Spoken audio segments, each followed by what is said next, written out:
Welcome to Someone Stole My Laundry, the podcast where I find interesting things on the internet and I bring them to you.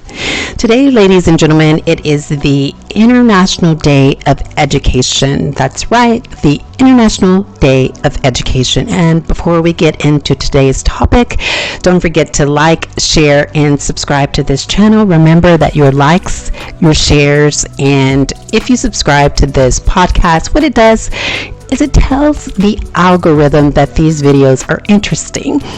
But we must be reminded that just because videos like this are not pushed up in the algorithm does not mean that these podcasts, like this podcast, is not an interesting one. And as an announcement, if you're looking for political videos or commentary on politics from an international perspective, don't forget to subscribe to my YouTube channel at Real Quianna Canada. That is at Real Quianna Canada. You can also visit my Substack where I actually write about some political issues from an international human rights lens. You can subscribe to my Facebook account or follow me on Facebook. I will link my Facebook account in the description of this podcast. For some odd reason, my Facebook account is not making its way up in the algorithm, and I am contributing that to transnational repression. Now, I do talk about transnational repression on my YouTube account, and I also talk about it within the context of human rights on my Substack account as well, so you can actually read some of those articles on transnational repression, and you can watch some videos that I've actually published on transnational repression. Today is the International Day of Education, and it is a day where leadership is essential for quality education, seen as the second most important factor influencing learning outcomes. Now, ladies and gentlemen, earlier this week, I did a video about an educator at Queen's University, Belfast, named Dr. Yassin Brunger, and she teaches, I had her for 2 modules, and the modules that I had Dr. Yassin Brunger for is International Human Rights in Practice and dissertation skills. And immediately, I think not only myself, but the student body was captivated by Dr. Brunger. I did a video that was about Vivek Ramaswamy. And in that video, there was a section that I spoke about Dr. Yassin Brunger and her capacity to teach that was captivating and interesting to the student body. So I will actually link that in the description and link or actually put the timestamp of where you can actually listen to that portion about Yassin Brunger. But today I kind of want to go in deeply about Dr. Yassin Brunger and her facilitator's mode of teaching. Now, ladies and gentlemen, I know that I am a Blacktivist. If you look at a lot of my content, you'll see that most of the issues that I discuss is from the lens of a Black American, a Black activist, and also from like a critical race theory lens. And some may say, well, Quianna, maybe you are being biased and you are selecting Dr. Brunger because she is African. And I would have to disagree. I don't think that in this particular situation that race, ethnicity, or skin color has to do with why I am highlighting Dr. Brunger's facilitator's skills on the International Day of Education. Yes, she is African, but it's really about her capacity capacity to awaken the conscience when she's teaching. It's about her ability to get students to think outside the box. And I think that that's very important for students who are trying to digest information and essentially trying to retain it, right? This semester, we have elective modules. In this semester, I had asked some of my cohorts what modules did they choose. They shared exactly the modules that they chose, and I shared what I chose as well. And then I asked them, I said, well, what modules did you enjoy the most? And not surprisingly, most students that I interacted with and actually raised this question with told me that the module that they enjoyed the most was the modules that Dr. Yassin Brunger facilitated. And I remember an Irish student saying that she really enjoyed Dr. Brunger and her ability to facilitate because of her, she described Dr. Yassin Brunger as charismatic and confident in her mode of teaching. And this semester, I remember speaking with an Indian student as well, and the student said that they really enjoyed Dr. Brunger. They said that Dr. Brunger, similarly to the Irish student, said that Dr. Brunger was confident and that she really had a grasp on the curriculum, that she really knew the curriculum, and that she was able to articulate, give analogies and metaphors for specific issues in the context of the modules that we are discussing. And so, for example, if there is a question that a student has about a journal article or a particular human rights issue, I think what Dr. Brunger allows us to do is to work through the problem on our own, but in a way where we're being guided to the answer. Do you remember that game where it's a trust game where like you are supposed to fall back and you're supposed to trust that the person is going to catch you? I think that is how I can explain the teaching of Dr. Brunger. So basically, she is guiding us in a way to where we are looking for the answers on our own. And if we seem to fall back, we can trust that, she is going to catch us. And I'm talking about in the context of classroom teachings, right? That she is going to catch us in the event that we fall backward, right? And I think that is what's really beautiful about teaching and what is really important about facilitating a class. And again, I love education, and I love when I am sitting before people that are very knowledgeable and educated, but also very passionate about what they've written about and what they've learned over the years. And I'm not saying that Dr. Brunger is the only facilitator at Queen's University that is passionate or is charismatic. I think that Dr. Brunger, her mode of facilitating these international human rights classes, it's from a varifocal lens, so it's not from like one viewpoint or vantage point. It's from different vantage points, and I think that that's very important about education. But one thing that I did notice is that what I appreciate the most about the way in which Dr. Brunger facilitates her classes is that there is a confronting dimension. And so this is more so like a cooperative mode of teaching.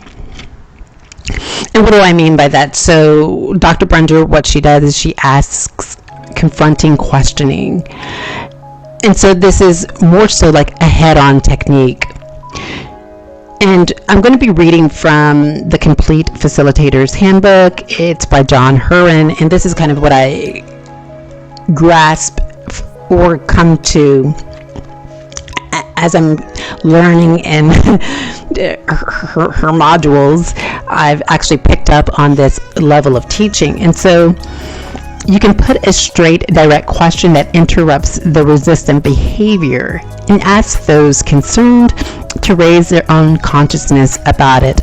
And so I think that that's what Dr. Brunger does, is that when there is a particular issue about international human rights law or an instrument or a treaty, I think what she does is she asks those direct questions, straightforward direct questions that interrupts like what we've been taught or what we've conditioned to think. But she does it in a way that is respectful to the discipline, respectful to the international human rights instruments, and that is really coming from an academic lens. And so she also aims the question in the in the hierarchical mode, but the main intent of the question is cooperative, to prompt, encourage, and to elicit, to invite the recipient to participate in uncovering the learning. And I think that is what is so important, is that we are being invited to, at least I feel we're being invited to participate in uncovering something that is kind of a puzzle. There is puzzle pieces that are in front of us, and we are being invited to put those puzzle pieces together to reveal an answer about a particular issue in international human rights law. And I think that that is very important. And so she also does issue focus. And so your question asks the group or person to identify the issue that is being avoided. What are issues that you are busy not addressing? The thrust of this question can be framed in many different ways.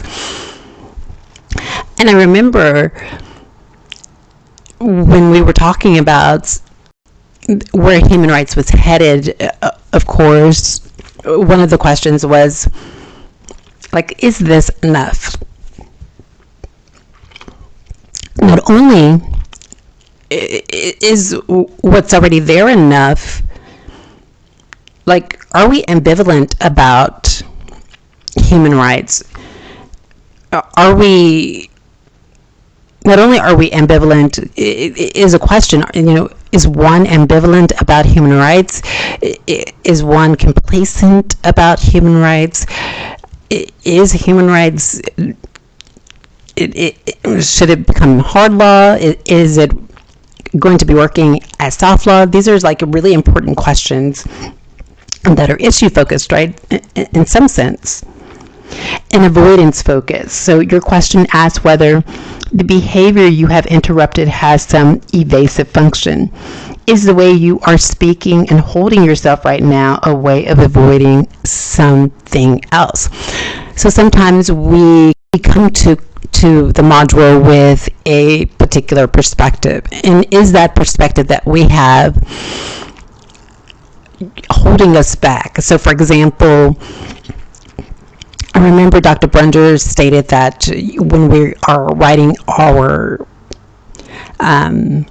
assessments, are we describing exactly the issues that we are writing about, or are we giving a critique of those issues? And it's important for us to give a critique, because sometimes we are describing these issues, but we're describing it in a way that is not really analyzing and critiquing it or looking deeply at it. We're describing it in a way that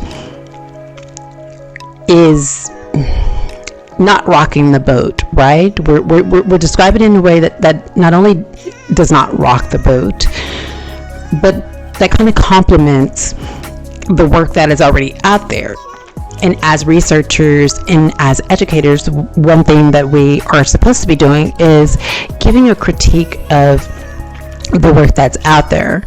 And giving a critique doesn't mean that you are giving destructive criticism. The critique is often constructive criticism about what a researcher or academic or scholar has put out in the ether. And so when we are examining, I think, the materials, are we being critical, or are we just being descriptive? Are we just describing what a scholar is saying? Are we being descriptive in the way in which we present these issues in our paper? Are we deeply looking at the perspective of the scholar? And are we seeing that there may be inconsistencies in their research, or are we seeing that there is consistencies in their research, and maybe that should be pointed out? Maybe there is another researcher that is saying that this position is inconsistent, but we've done the reading, and the reading is showing that there is consistency. So maybe that is a critique of that researcher. I think it's important to do that. And I'm not saying that it's going to always be possible or easy to do.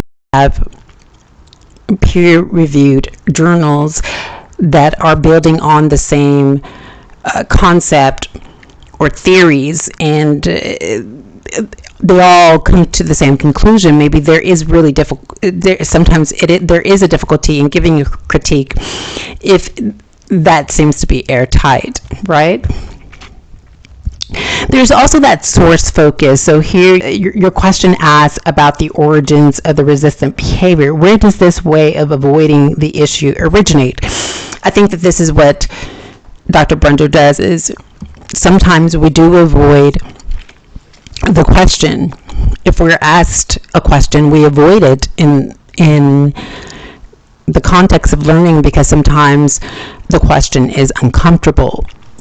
And not only sometimes is the question uncomfortable, but for some students, giving your opinion and giving your answer to a question you may think may not resonate with the entire class. And in a sense, the student may feel, I think, alone in their academic thinking. And so I can only speculate, and so that may not even be the case. I think that a lot of students don't speak up for a number of reasons. Some people have a fear of public speaking, that's one. Some people also don't speak up because they like to listen. They feel that they can learn more when they listen to other perspectives. I've actually heard that. And some people don't speak up because they don't like the sound of their own voice. Some people don't speak up because they feel that they don't know the curriculum well enough. They haven't done the reading. And so sometimes it's better to just sit back and listen and learn as you go. There are a number of reasons why people don't speak up in class. And sometimes people don't speak up for the fear that they might not sound intelligent. And I used to have that fear that if I didn't speak up, or if I spoke up, I would not sound intelligent. But I learned that sometimes it's better to ask questions and to work through my answers, or not only to work through those answers out loud in front of the class, but also to work through it with the facilitator to really gain a good understanding about the curriculum, which I think is very important. Because believe me, there are some times that I've spoken up and I said, okay, well, that didn't sound quite well thought out, right? it becomes a practice, right? So you're practicing speaking up, and you're practicing being able to articulate yourself in front of an audience of people. You're practicing being able to articulate yourself in front of educators. And ladies and gentlemen, that's why I'm always trying to speak out, because I think it's important to be able to teach myself this, especially if I am an activist and I am a human rights academic, and I'm a person who wants to be able to explain myself in a way that others understand. You engage in that practice of speaking out, right? You engage in that practice of speaking out in front of people that you don't know, so that you can get feedback. Well, I'm not always going to give you verbal feedback. Sometimes the feedback is going to be nonverbal. And if students close their eyes, or if students withdraw from your class, or if students are scrolling on their phone, looking at Instagram, looking at Facebook while they're in your class, that is a message to you that those students aren't interested. And I think it's and ladies and gentlemen, when I say that, I'm not talking about any specific facilitator, so I'm not putting names on this, so please don't come after me because I'm saying this. But when we're dealing with reality, that is just the truth. And I think it's the facilitator's job, as you're an educator, it's your job to make the classroom come alive in a way that students are engaging with the content and engaging with the material. Make the classroom come alive, paint the picture, make the story come alive, make it an interesting module. I think the last most important part of the way in which Dr. Brunger facilitates in the cooperative mode is all of it. And so what she does is she puts questions, she puts it all together, right? Is what you are saying and doing a way of avoiding something? If so, what issue is it that you're not dealing with? And what is the source of the avoidance? So see, this is putting all of that together. Issue focus, avoidance focus, and source focus. And I think when all of that is put together, we're able to work through the source material, or conduct a textual analysis of specific issues in the module.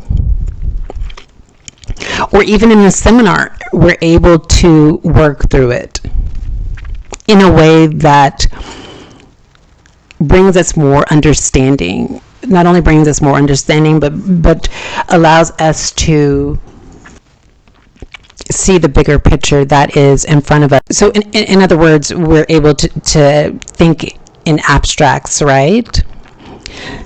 And I think that's important. I think it's important. And for example, you may have a human rights issue about torture, or you may have a human rights issue about freedom of speech. And on the surface, we may have one opinion, right? When we look at it heuristically.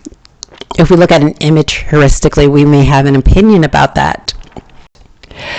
But ladies and gentlemen, if we peel back the layers, and if we take some time and look at the entire puzzle, or the image, or whatever is in front of us, we are able to provide a deep analysis of what that is in our personal opinion.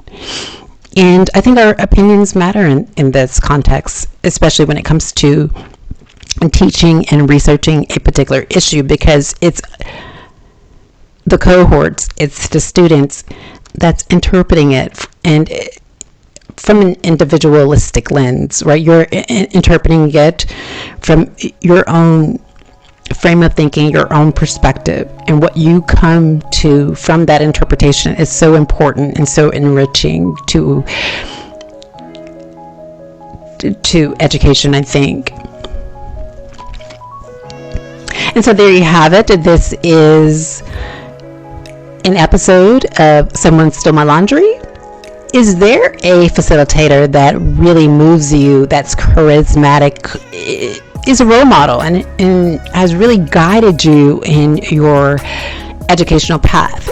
Are there some changes that you can identify that facilitators need to make in the realm of education?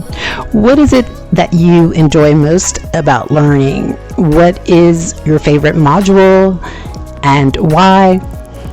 Is there a new form of teaching that you would like to see implemented? If so, what is that? Do you think that's not broke, don't fix it? Or do you think that there should be some changes in the way in which a facilitator teaches? Do you think that facilitators should be vibrant and expressive and theatrical when they're teaching? Do you think that that is important? Or do you think that facilitators should be more benign in their teaching? Like, what works for you? And how do you learn best is the question. These are all interesting questions that I want to know. And with those questions, ladies and gentlemen, I hope that you will provide me with answers. Look forward to reading those answers on and offline. And we'll talk to you next time. Bye-bye.